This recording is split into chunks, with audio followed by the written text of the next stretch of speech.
New York City is just so known for the place where you could walk in any restaurant, doesn't matter what it looks like, and you're getting a good meal. And I don't think you can say that about any other city in the world. We're like a Spanish inspired tapas restaurant. We are known for our boozy brunch. And we were doing our best brunch numbers since ever. And then COVID. When I first opened, I would go home, just like I literally cry every night that I was, going to go home and kill my family and infect everybody with COVID. But you get over that fear. My grandfather started Vasilka as a little newsstand candy store in the same location in 1954. We've morphed into a 24-hour, 7-day a week restaurant.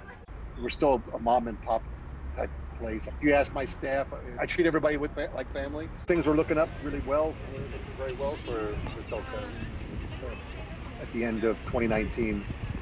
Unfortunately, because of COVID, we obviously have to reel things back in. When the pandemic started in March, it happened very quickly. We decided, my father and I, who have inherited the business from, had said, you know what, let's take the higher road, and for this staff safety as well as the customer safety, we decided to close down 100%. The day we closed, I came to meet the chef. We put stuff in the freezer. I gave food away. The next day, I got COVID, believe it or not. We've never closed in our history. We were open for 9/11.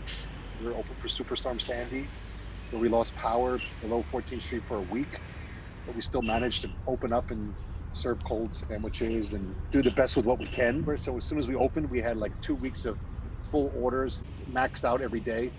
So that was nice to come back to, and people were very supportive.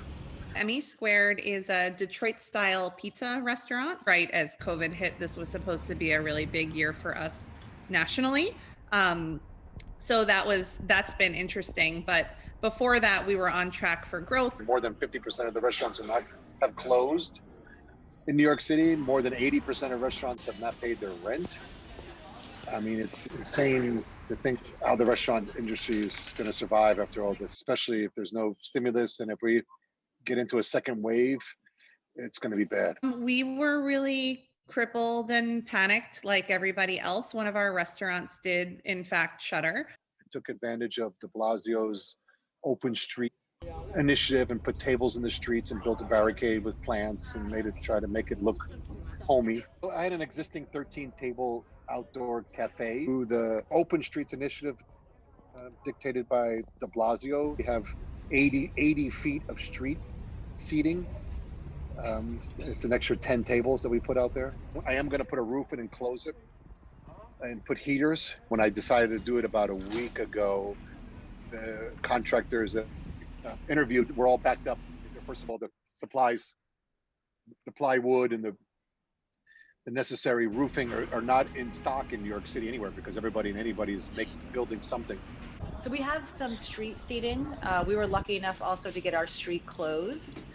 In the street, we have some tables. We're on a corner too, we're also very lucky. We have a ton of sidewalk space. So we've been able to get 100 seats out there. We're doing infrared heaters, and we're doing propane. And we have, I'm sure you've seen the bubble tents. We have little heaters in there as well. I think people are going to gear up and we're going to have fun. I'm curious to see a bunch of New Yorkers sitting in their expensive fur coats and mugs, doing anything they can to sit outside and have a dining experience. Getting people to put a mask on. I've had a drink thrown on me. I've had my life threatened. I try to keep positive. I mean, I'm not gonna close. I'm gonna do whatever I can, even if it stays. If it's just takeout and delivery. They're saying now that if it hits 4%, restaurants are gonna be forced to close their outdoor dining. Honestly, I see it coming, because they've been forewarning us all about this, about once it gets cooler and people congregate more inside. And I don't foresee a good December. I had a lot of help, honestly, and without those government programs, I'm sure I would have done it, and I know I would have done it because that's just who I am as a human. But it was much easier to do it this way. We've been here 66 years. I'm not looking to close up shop. I'm hoping to see us here for another 66 years. I think as soon as we're cleared to go out, people are just going to go back out. I don't think it's changed the industry. Now that the vaccine is out, which they say, and things are will get better in 2021. And we just got to just stay hopeful. We'll get through this. I mean, there's that adage that New York strong or New Yorkers are fighters. It's true.